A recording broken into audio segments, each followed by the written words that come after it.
¿Cómo saber si un cable de bujía está bueno o está malo? En este video te voy a explicar. En el video pasado les había hablado sobre resistencia. La resistencia, hablándolo en términos más técnicos, es ohmios o la ley de Ohm. La ley de Ohm tiene en relación tres factores comunes: corriente, voltaje y resistencia.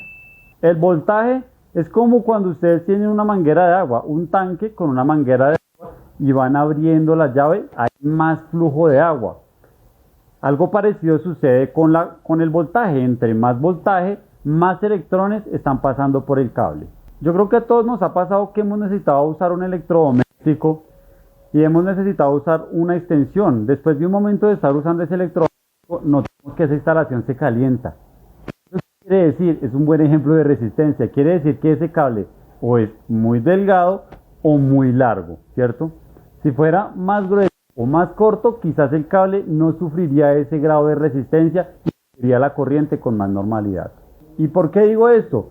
Porque para probar estos cables es necesario tener en cuenta la distancia. ¿Por qué? Porque es un factor importante para medirle bien la resistencia. En el video pasado muchas personas me comentaron: Daniel, yo nunca le he cambiado una instalación de alto a unos cables de bujía a mi vehículo.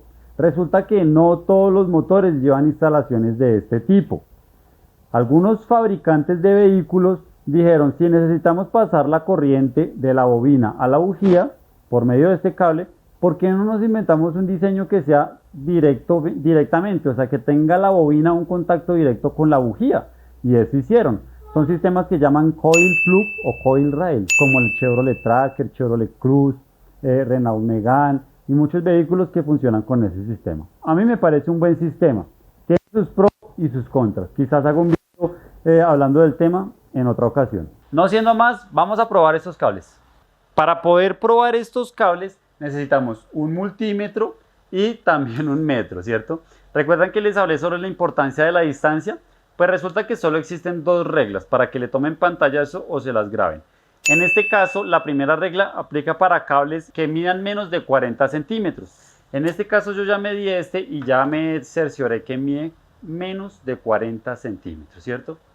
Procedemos a prender nuestro multímetro y lo vamos a ubicar en la resistencia. Este es el loguito de resistencia, ¿cierto? Y ustedes ven que la resistencia, el número está seguido de una K. ¿Por qué? Porque vamos a medir resistencia, que son ohmios, pero el multímetro no mide ohmios, mide kiloohmios, que es un derivado de la unidad de medida de ohmios.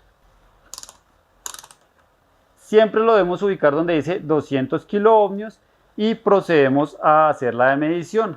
Basta con poner cada punta en cada extremo del cable. Recuerden que para medir resistencia no hay polaridad, entonces no pasa absolutamente nada. Acá en este caso me estoy dando cuenta que tiene 0.5. Recuerden que la primera regla para cables menores de 40 centímetros dicen que deben tener un rango entre 3000 y 10.000 kiloohmios. ¿Qué concluimos? Que no cumple el rango, ni siquiera llega a 1, ¿cierto? Eso quiere decir que este cable ya está dañado. Y efectivamente por eso fue que se cambió. Se pueden dar cuenta que está sucio. Y es un cable que quitamos de un vehículo para hacerle mantenimiento. Igual del mismo modelo, pero nuevo.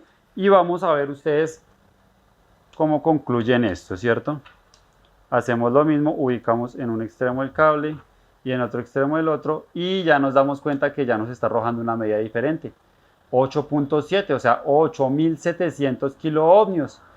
Como estamos dentro del rango en un cable de menor de 40 centímetros y el rango es entre 3000 y 10.000, quiere decir que este cable está en óptimas condiciones. Daniel, ¿qué pasa con los cables más largos? Cables de hasta 90 centímetros deben tener un rango de resistencia de entre 6000 y 20.000 kiloohmios. Para que le tomen pantallazo, aquí esta parte donde pongo las dos reglas y de pronto les puede ser útil en un futuro. Muchos dirán: Daniel, pues lo más fácil es probarle continuidad, ¿cierto? Si el cable pasa corriente de un extremo a otro, pues es probarle continuidad. Vamos a probarle continuidad.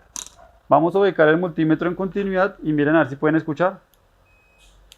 Este multímetro tiene reacción sonora en continuidad. Y vamos a probar el cable que estaba dañado ahorita, ¿cierto?